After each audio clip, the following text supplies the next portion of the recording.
Kitchen Feng Shui 101. Hello everyone, welcome back to Good Feng Shui, Good Life. Today we will take a look at another important space of a home, the kitchen. The kitchen is usually where the women of the house is active. It is where we prepare food for the family. Thus, the kitchen represents the women of the house and also the health of a unit's inhabitants. Here are some important points to take note for good kitchen feng shui. Number 1. Kitchen in the center of the house. The kitchen should never be located in the dead center of a unit. This will disrupt the harmony of the house.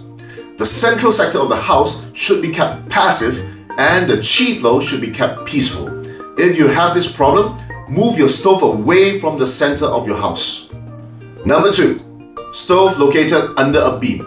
If your stove happens to be directly under a beam, it will have negative effects to the health of a unit's inhabitants, especially to the women of the house.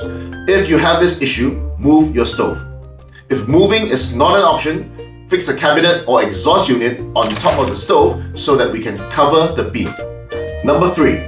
Stove facing the sink. If your stove is directly facing your kitchen sink, this is what we call 水火相冲, or the clash between the water and fire. This will affect relationships between family members and also might cause bodily harm. To counter this, reposition your stove so that it is in line with your sink or position them so that your sink and stove forms an L shape. Number 4. Kitchen directly facing the toilet. This is also another form of the clash between the water and the fire.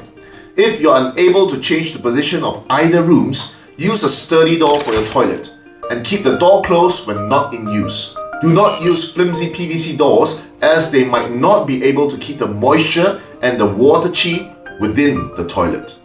Now there you have it, some basic feng shui tips for the kitchen. Like, share and subscribe.